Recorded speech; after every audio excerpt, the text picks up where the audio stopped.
Good morning students.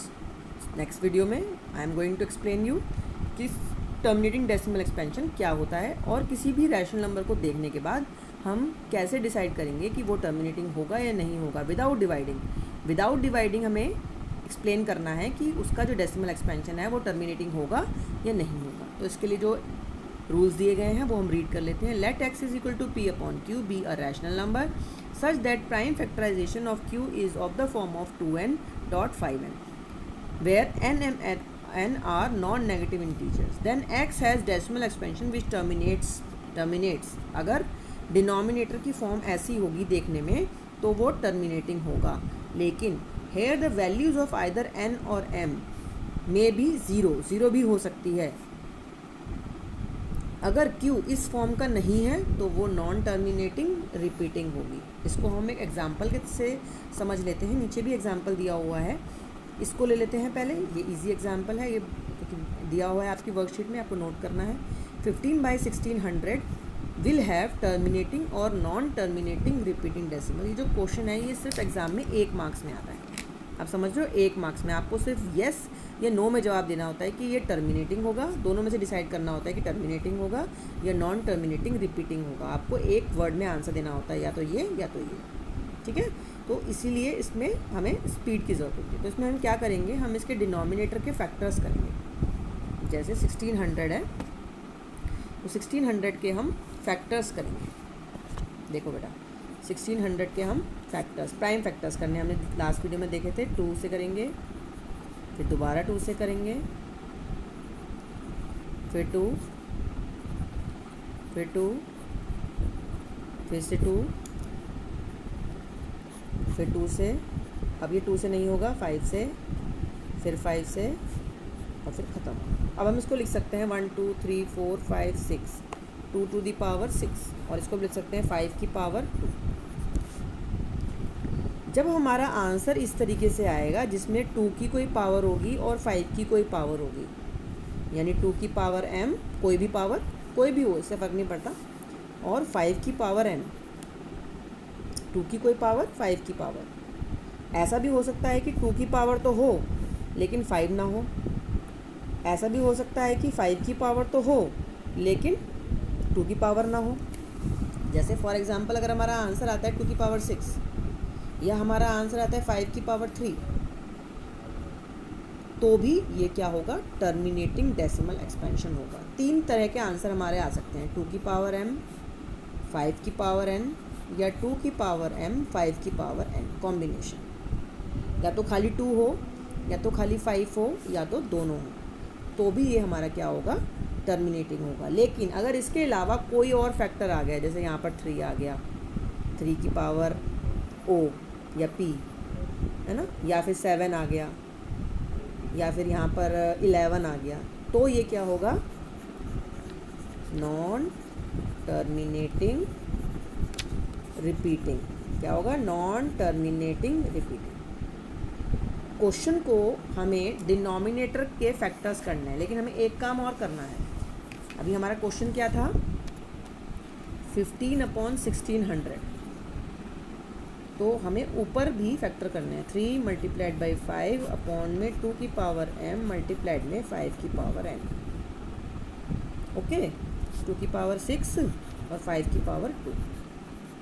कई बार क्या होता है, कोई ऊपर भी 2 होता है तो वो कैंसिल हो जाता है। इसके बहुत सारे एग्जाम्पल बुक की एक्सरसाइज 1.4 में दिए हुए हैं, जिनको आपको सॉल्व करना है। पूरी एक्सरसाइज को आपको सॉल्व करना है और शो करना है, खाली ये नहीं कि इसके 2 क्वेश्चन किए और हो गया। अब हम इसमें और एग्जाम्पल्स लेंगे। अब इसमें हमारे पास बहुत सारे एग्जाम्पल्स आते हैं। जैसे आता है हमारा 5/18। अब 5/18 है तो 5 का तो कोई फैक्टर है नहीं, तो 5 लिख दिया। 18 के फैक्टर्स क्या होंगे, 2 9 × 18, 3 3 × 18, 3 1 × 3। उसका क्या आया, 2 की पावर 1 और 3 की पावर 2। क्या आप बता सकते हैं कि क्या होगा ये, इसका डेसिमल एक्सपेंशन कैसा होगा, इसका डेसिमल एक्सपेंशन किस प्रकार का होगा, टर्मिनेटिंग होगा या टर्मिनेटिंग रिकरिंग डेसिमल एक्सपेंशन होगा। 2 आंसर है हमारे पास, या तो टर्मिनेटिंग या टर्मिनेटिंग रिकरिंग या रिपीटिंग, है ना। तो हमारा आंसर क्या होगा, क्योंकि यहाँ 3 आ गया है इसीलिए हमारा जो आंसर है वो होगा टर्मिनेटिंग रिपीटिंग, है ना। रिपीटिंग वाला आंसर होगा इसका, टर्मिनेटिंग नहीं होगा, खाली रिपीटिंग भी होगा। अच्छा, अब हम एग्जांपल ले लेते हैं 5/15। आप 15 के करेंगे तो क्या आएगा 3, 5, हम यहाँ आंसर लेते 3/15 तो 5, 1, तो हमें मिला 3/3 की पावर 1 और 5 की पावर 1। लेकिन यहाँ पर जो 3 है ये इससे कट हो गया, तो हमारे पास फाइनली क्या बचा 1/5। तो पहले हमें इन नंबर्स को कट करना है, हमारा कट करने के बाद जो फाइनल आंसर आएगा उसको देखना है। कई बार कॉमन फैक्टर होता है, वो कॉमन फैक्टर हमारे आंसर को चेंज कर देता है। तो अब 1/5 है और 5 की पावर 1 है, तो अब ये क्या हो गया, क्योंकि यहाँ पर केवल 5 है तो ये हो गया टर्मिनेटिंग। अगर केवल 2 होगा तो भी टर्मिनेटिंग, 2 और 5 कॉम्बिनेशन में होगा तो भी टर्मिनेटिंग। लेकिन 2 और 5 के अलावा अगर कोई और फैक्टर आ गया, अब यहाँ पे आया था 3 लेकिन कट हो गया, तो ये टर्मिनेटिंग ही है। अगर कट नहीं होगा तो ये क्या होगा, non terminating repeating, non terminating repeating. तो ये यहाँ पर नॉन टर्मिनेटिंग रिपीटिंग था और ये क्या हो गया टर्मिनेटिंग। एक एग्जांपल और ले लेती हूँ मैं इसमें हम एग्जांपल ले लेते हैं 4/25। अगर मैं इसको 4/25 को एग्जांपल ले रही हूँ तो 4 के फैक्टर्स क्या होंगे 2 × 2 और इसके फैक्टर्स क्या होंगे 5 × 5। इसका मतलब 2 की पावर 2 अपॉन में 5 की पावर 2।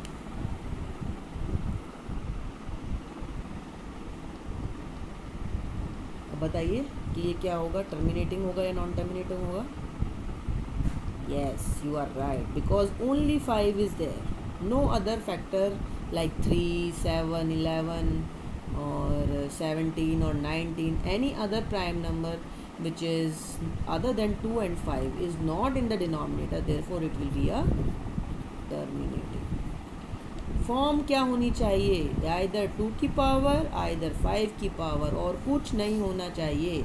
अगर खाली ये दोनों में से ही है तो टर्मिनेटिंग होगा, अगर इससे अलग कुछ भी आ गया तो ये non terminating. I think I made myself clear. So सभी बच्चे पूरा आप काम करेंगे और होमवर्क टाइमली सबमिट करेंगे। होमवर्क बहुत लेट बच्चे एक दूसरे की कॉपी में से नोट करके फिर सेंड करते हैं, जिससे हमारा पर्पस सॉल्व नहीं होता है। इसका मतलब आपने सिर्फ नोट कर लिया है और समझा नहीं है उसको। अगर आप समझेंगे नहीं तो कोई फ़ायदा नहीं है इसी पढ़ाई का। आप सिर्फ कॉपियाँ भरेंगे और एग्ज़ाम में पास नहीं हो पाएंगे। इसलिए कोशिश करने के काम खुद करें, कोई बच्चा चीटिंग ना करे।